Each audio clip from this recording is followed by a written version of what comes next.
نحمده ونصلي على رسوله الكريم أما بعد فأعوذ بالله من الشيطان الرجيم بسم الله الرحمن الرحيم وقال النبي صلى الله عليه وسلم الصوم لي وأنا أجزى به صدق الله العظيم۔ حضور نبی کریم صلی اللہ علیہ وسلم کا ارشاد گرامی ہے کہ اللہ تبارک و تعالیٰ کا فرمان ہے کہ الصوم لی، روزہ میرے لیے ہے، وأنا أجزى به، اور میں خود ہی اس کا بدل ہوں۔ میرے عزیز دوستو، یہ روزہ اللہ تبارک و تعالیٰ کی بہت بڑی نعمت ہے، بہت بڑا انعام ہے مومن کے لیے۔ اور ایسے لمحات کہ زندگی میں رمضان آ جانا، زندگی میں شب برات کا آ جانا، لیلۃ القدر کا نصیب ہو جانا، ایسے قیمتی لمحات وقتاً فوقتاً مومن کو ملنا یقیناً یہ اللہ کی طرف سے ایک انعام ہوتا ہے، اور ان لمحات کو مومن کو چاہیے کہ قیمتی بنا لے۔ تو روزہ جو ہے یہ اللہ تبارک و تعالیٰ کی رضا کا بہت بڑا عمل ہے، اور اسی طرح قرآن میں بھی رب کا فرمان ہے کہ لعلکم تتقون، کہ یہ روزے تمہارے اوپر اس لیے فرض ہے تاکہ تم متقی بن جاؤ، تم پرہیزگار بن جاؤ،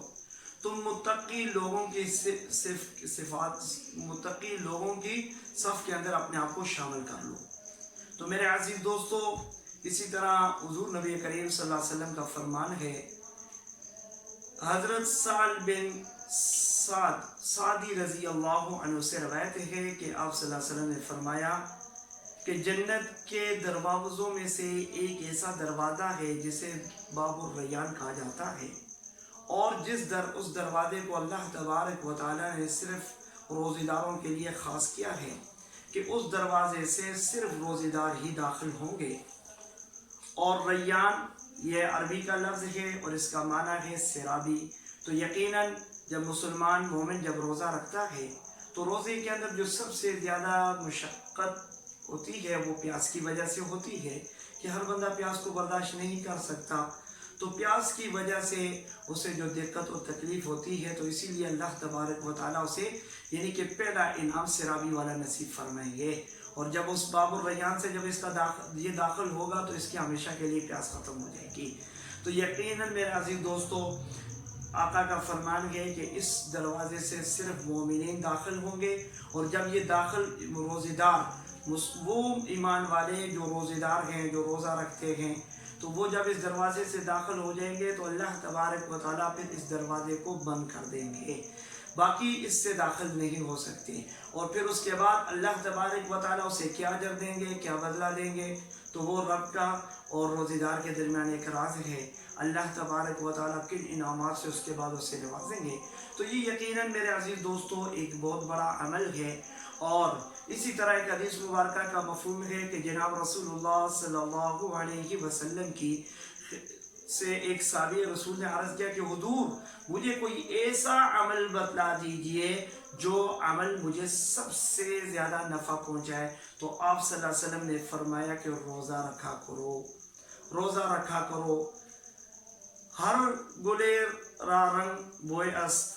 کہ ہر پھول کا اپنا رنگ خوشبو ہوتی ہے، ہر پھول کی اپنی خوشبو ہوتی ہے۔ میرے عزیز دوستو، نماز، روزہ، زکوٰۃ، حج اور اسی طرح قرآن کریم کی تلاوت، سارے اعمال یقیناً بڑے ہیں، لیکن اللہ تبارک و تعالیٰ نے ہر عمل کو، ہر فرض کو، میرے عزیز دوستو، ہر فرض کو اللہ تبارک و تعالیٰ نے ایک الگ امتیاز اور صفات سے نوازا ہے۔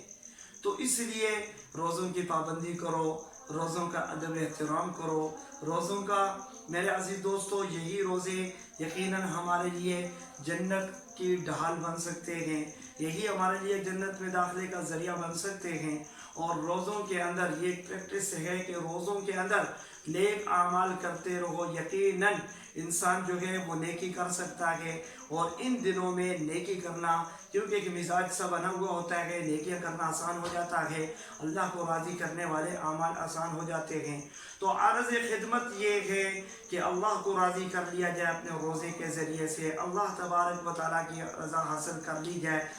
ذکر اذکار کے ذریعے سے، قرآن کریم کی تلاوت کے ذریعے سے، اور رمضان کے ان روزوں کی احسن طریقے کے ساتھ قدر کی جائے. ایک روزے کو بھی بلا کسی شرعی عذر کے افطار نہ کیا جائے، کیونکہ اس پر بہت سخت وعید ہے. حتیٰ کہ حدیث مبارکہ کا مفہوم ہے کہ ایک روزہ کسی نے بلا عذر افطار کر لیا تو وہ پورا سال بھر روزہ رکھتا رہے، اس روزے کی ادائیگی نہیں ہو سکتی. تو میری آپ حضرات کی خدمت میں عرض ہے کہ ان روزوں کا احترام کرو، ان کا احترام کرو، اللہ کا شکر ادا کرنے کے ساتھ ساتھ اس عمل کو بجا لاؤ تاکہ اللہ تبارک و تعالی ہم سے راضی ہو جائے. تو اللہ ہم سب کو عمل کی توفیق عطا فرمائے. اور اس کے ساتھ آپ حضرات کی خدمت میں عرض ہے کہ انشاءاللہ آپ کے سامنے یہ درس کا سلسلہ چلتا رہے گا وقتاً فوقتاً، کیونکہ آپ اس مشکل گھڑی کے اندر، کیونکہ ہم لوگ ایک جگہ جمع ہو کر کے جس طرح ہمارا ایک درس تدریس کا ایک سلسلہ تھا تو میرے عزیز دوستو وہ تو نہیں کر سکتے، لیکن اب جو ہے ہم نے ایک سلسلہ شروع کیا ہے تاکہ ہر بھائی تک، اپنے ہر بہن تک، ہر جوان تک، ہر ایک انسان تک جو اپنے گھر میں بیٹھ کر کے ہمارے اس بیان کو سن سکتا ہے، اور اللہ تبارک و تعالی ہمیں اس کو سننے کے بعد اس پر عمل کی توفیق بھی نصیب فرمائے.